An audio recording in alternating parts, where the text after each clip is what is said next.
Hey, a hospital. Keep an eye out for medical supplies.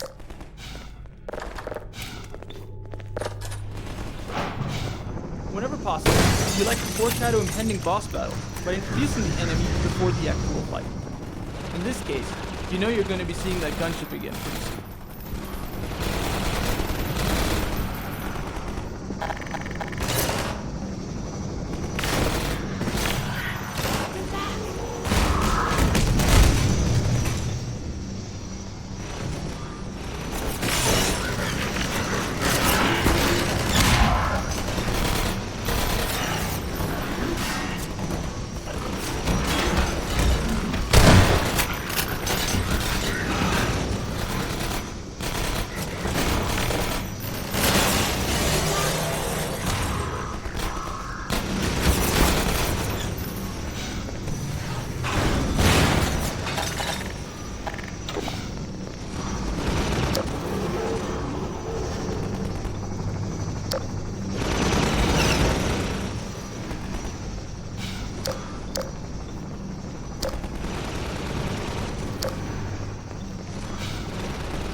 Crash right into the action.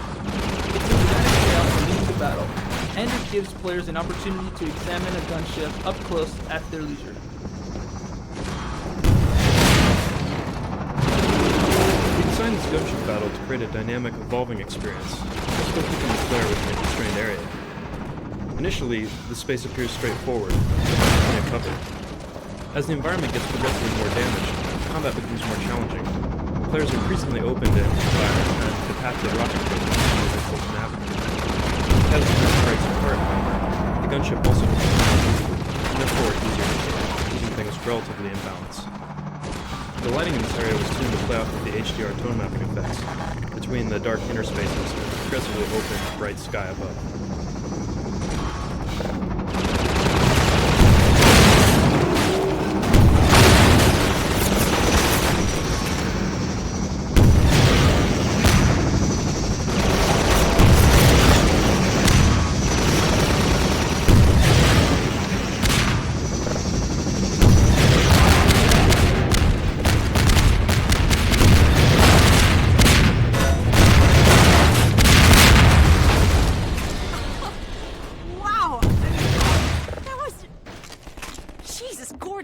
Terror. Think it's dead? Maybe you should whack it with a crowbar just in case.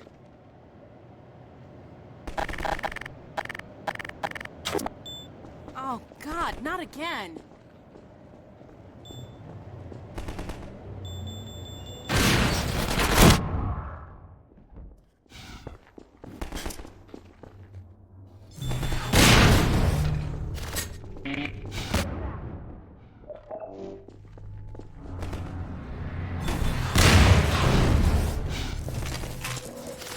So much for medical supplies.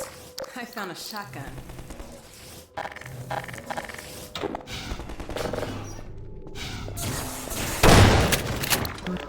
The hospital was a completely new interior space that had been designed pretty much from scratch. Like most of City 17's visuals, it was inspired by Eastern European architecture. The surgery lamps and the overall white and yellow color scheme were drawn from photos of a hospital in Chernobyl. The tilework and the high archways were chosen to give the area the institutional feel of an old European hospital, and the beds were based on some World War II images. In fact, we avoided modern-looking fixtures and furniture altogether in order to differentiate the place from a contemporary hospital.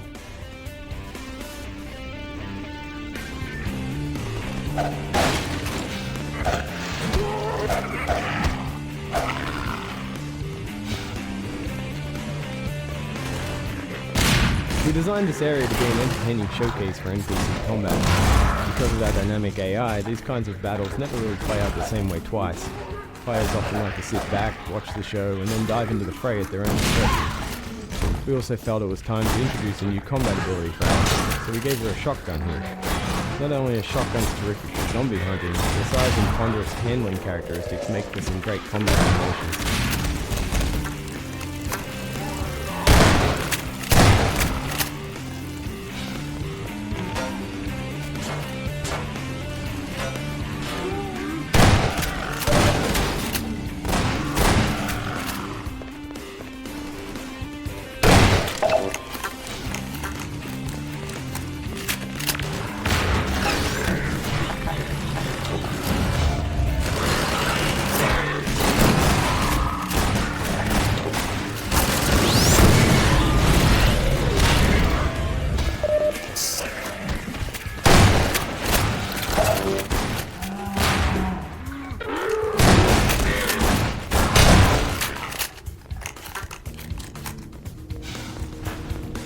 The door-banging zombies were supposed to give players a safe glimpse of the threat they'd have to face later in the game. In the original design, players couldn't open the doors.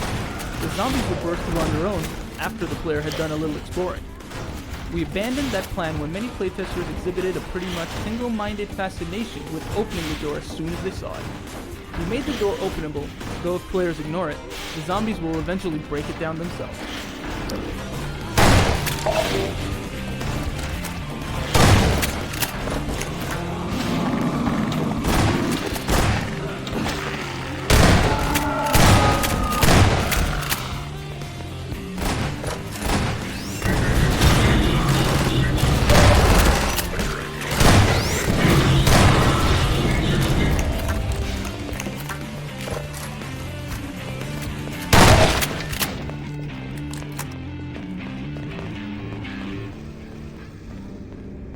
To make the set of empty corridors look like a hospital, we chose some iconic hospital props that could be used multiple times throughout the level.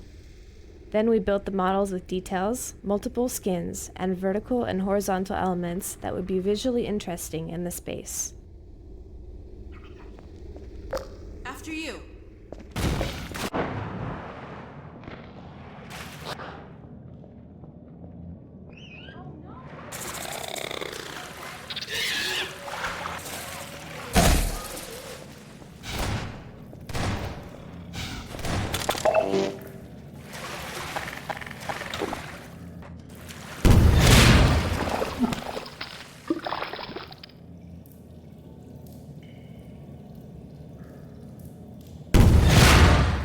Too much of the same type of uninterrupted gameplay causes fatigue. Through repeated playtests, we learned that by the time players reached this part of the hospital, they were ready for a break from the intense combat. In response to that feedback, we inserted this relatively calm exploration puzzle as a change of pace. It gives players a respite from combat while still presenting them with an interesting challenge.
Sorry about leaving you alone down there, Gordon.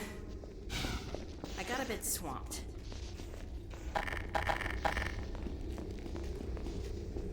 I see you did all right without me.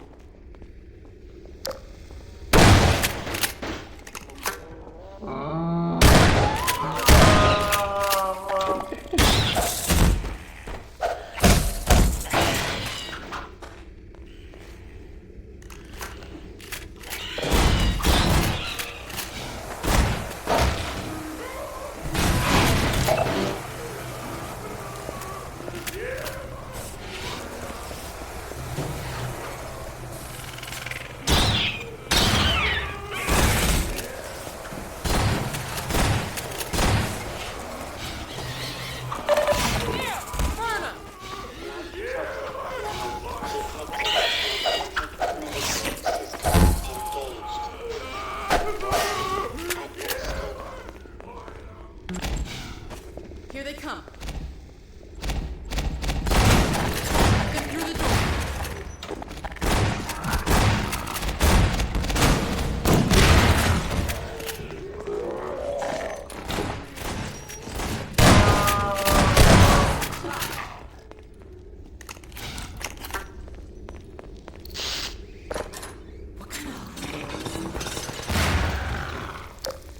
What you're seeing here is a visual representation of a node graph, a set of nodes and all the connections between them. The node graph is used by NPCs to figure out how to move around the world. It's not really a specific set of instructions, but rather a sort of information repository. Among other things, NPCs use the node graph to dynamically chart paths to distant areas, find cover, or scout out firing positions with a clear line of sight to their enemy. This turret scenario was designed to showcase Alyx's ability to provide cover for players in combat. She always hangs back a little, blasting anything that moves. In the original version, players could knock over lightly protected turrets with a single rocket fired from the safe end of the corridor. We thought it'd be a nice way for players to feel like they pulled one over on the Combine.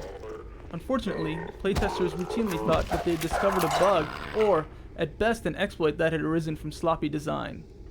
So in this case, a situation we deliberately created to make the players feel clever actually caused them to think we weren't doing our job very well. As a result of this feedback, we added a force field and additional grading to better protect the turrets.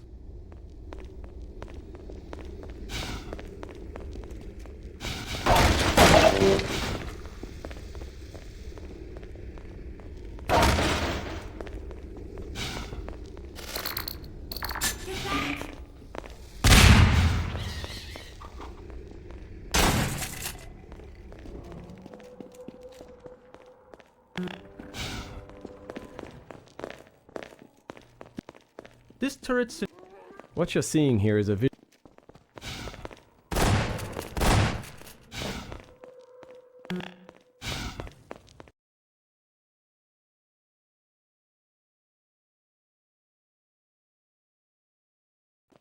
At any rate, The train station. first, as a matter of... We wanted players to realize They're onto that us. they've been spotted Better and the find Combine Barney are and now get aware moving. of their arrival at the train station.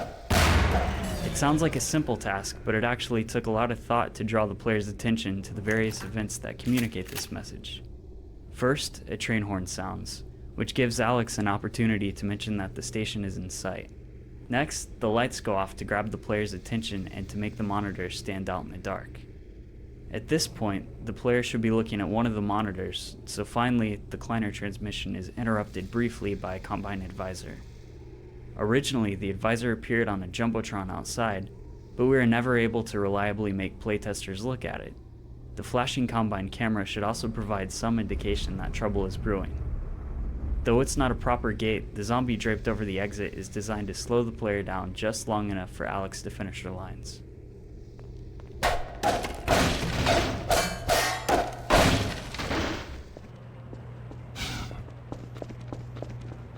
There you are. I wondered if you were gonna make it in time. Sorry to keep you waiting. The Combine's on our tail. Originally, What's the plan? Barney started off in this I'm map in the sending doorway folks down out by in the groups. citizens, but Now, like I said playtesters tended to before, wander if around you for a can while keep before them safe stumbling and across him. provide cover, we might We actually moved him up stand here a to chance of guarantee that reaching his the scene with escape Alyx would trains. unfold before players began Sounds any good. exploration. Send out the first group. He's standing over a dead Metro cop because it's a plausible-looking long-term activity, in case players don't move directly down to him. Nearby reward items also tend to draw Here we players toward him. go. Here we wanted to include something a little different, an escort mission. Most of our gameplay involves constant forward motion, so we wanted to design a situation where players would fight through the same basic area multiple times. This temporary backtracking would create a series of encounters where players had a full tactical awareness of their surroundings. Once again, all of this turned out to be more easily said than done, and this sequence went through a lot of iterations. Originally, the train yard was one big space. This approach had a couple of problems. Since players had a constant unbroken view of the entire area, it was virtually impossible to maneuver enemies into position for stage combat events, and because they could always see the goal, players didn't get much of a sense that they were leading citizens somewhere the citizens couldn't get to on their own.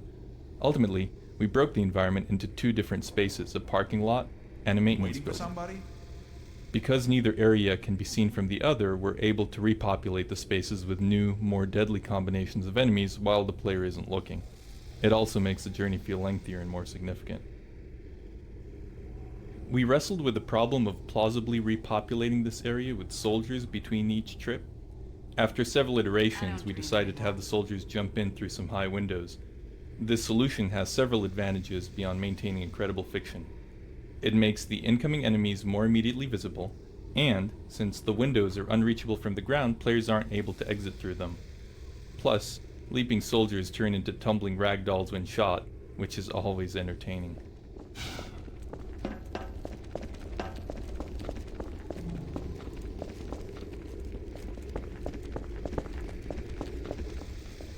Doing good. Well, that wasn't so hard. We should have brought everyone over at once.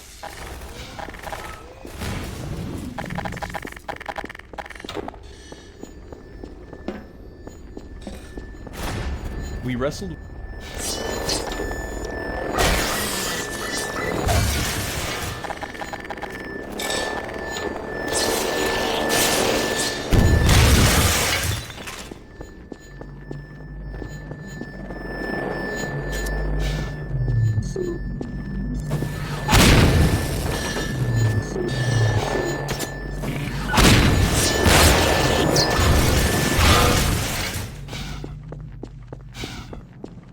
You citizens, follow Dr. Freeman.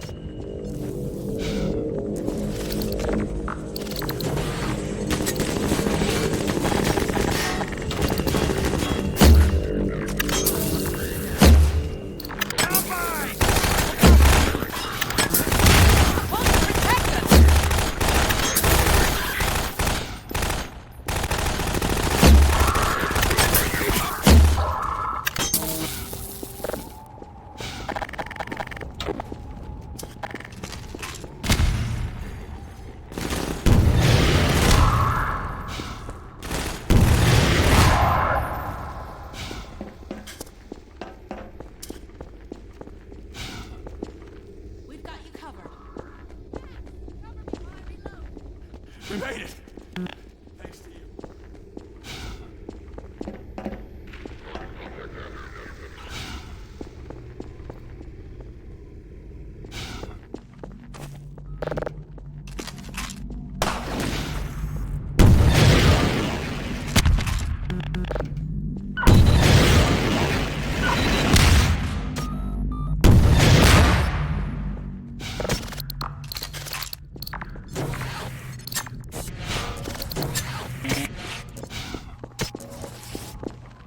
Fantastic ass kicking, Doc.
the Gordon Freeman I know.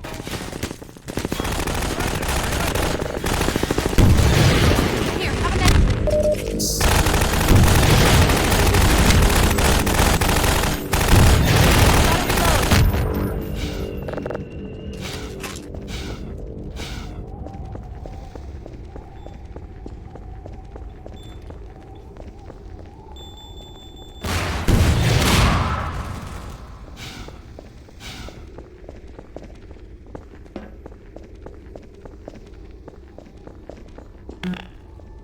We've got you covered.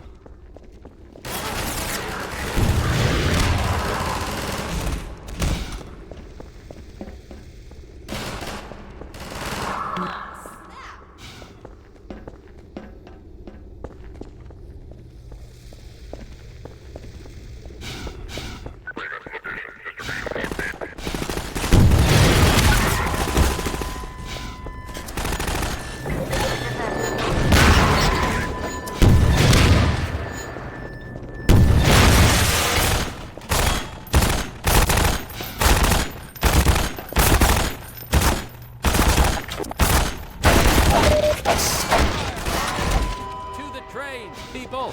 We'll make sure you get there safe and sound.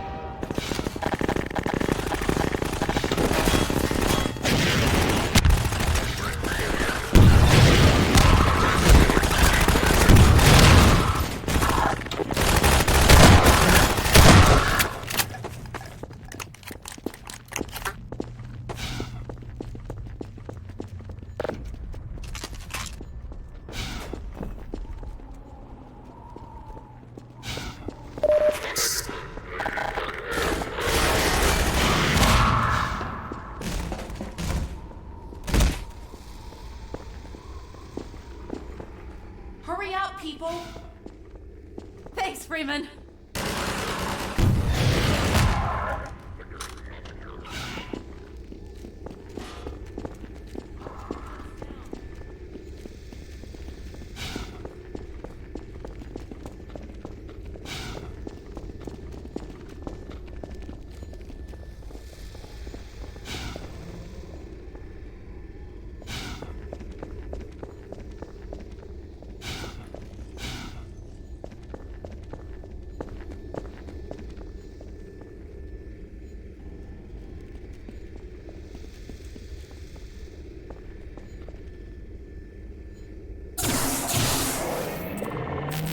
That should keep them off our backs for a while.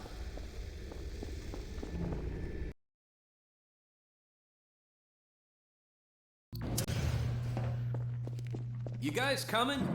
Go on, Barney, they're not after you. Gordon and I will draw their attention while you get the others away from here. We can grab another train once you're clear. Okay then. But don't take too long about it, yeah? Here, let's open up this next track.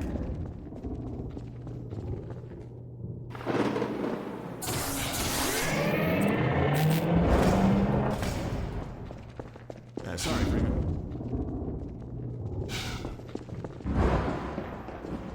We needed a train station, but we didn't want something Bye, that was Barney. too similar to the one in Half-Life 2. When I see ya. We decided to give this station a more industrial look, to make it a place where trains were repaired and freight was offloaded. We included some Combine elements to help explain why the Strider can't fire through the various strategic barricades required by the game design.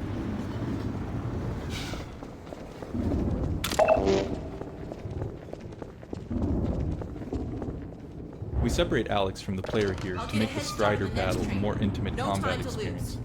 While we generally want Alyx to be useful to the player, bosses tend to require a specific combat style to beat, and we found that it usually doesn't make gameplay sense.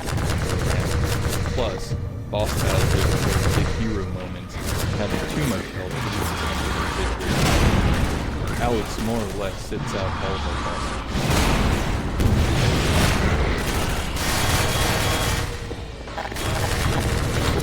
For this climactic battle, we created a new AI that makes the Strider a more interesting opponent. It has a snappier cannon, can better track the player's movements, and it now has the ability to target the environment in various ways.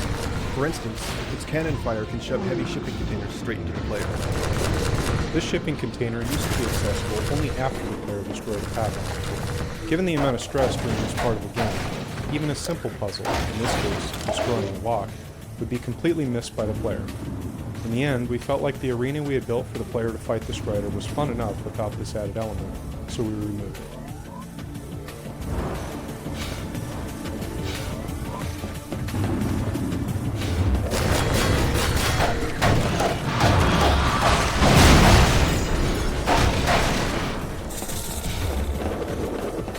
We often use goodies, such as this crate and the scanner battery around the corner to guide players along a preset route. We want players to hit their marks during the battle without drawing attention to the pattern being subtly manipulated.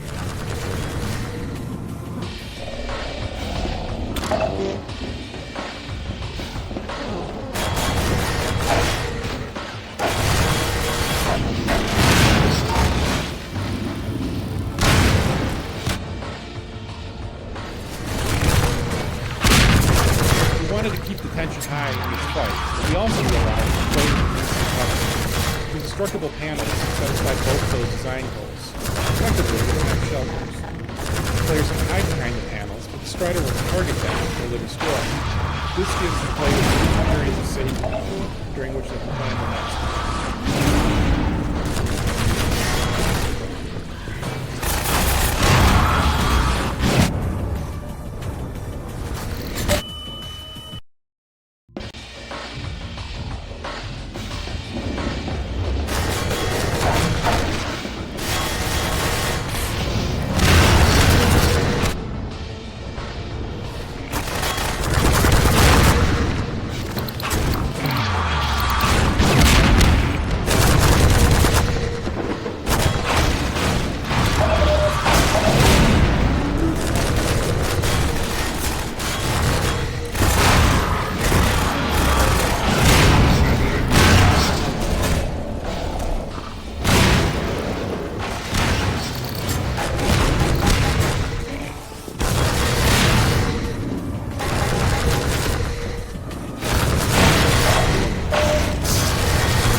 During playtesting, that players were often too afraid of the Strider's weapons to stand in front of his fire rockets. This was kind of a problem, because rockets were basically the only way to kill a Strider. To help players, we modified the Strider's AI so that the player-launched rocket will significantly delay the Strider's attack.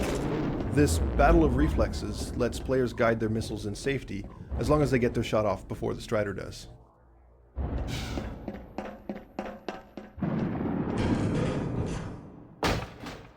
Along with vistas, positive feedback from Alyx is one of our primary means for rewarding players. In this case, Alex's excitement over the Strider's destruction adds a sense of closure to the battle, and gives players the satisfaction that someone witnessed and appreciated their heroics. Jump on, Gordon, I'm right behind you. The train the player rides out of City 17 had 2 major design goals. It had to visually connect the end of Episode 1 to the beginning of Episode 2, and it also needed to address the functional gameplay requirements of the second episode. Using reference material we collected on European train cars from the 1980s, we built a basic version of the train that level designers could test. Once we got the thumbs up from them, we added textures and lots of little details. The result is basically a caboose combined with rounder, more streamlined elements from a passenger car.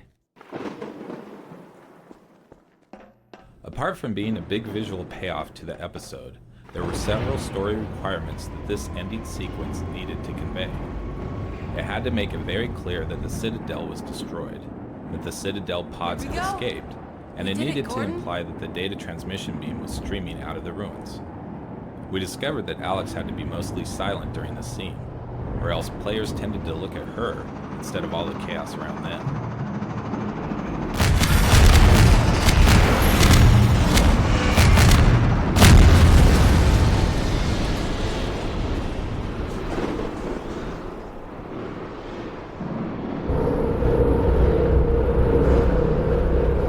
Oh my god, the transmission's going out.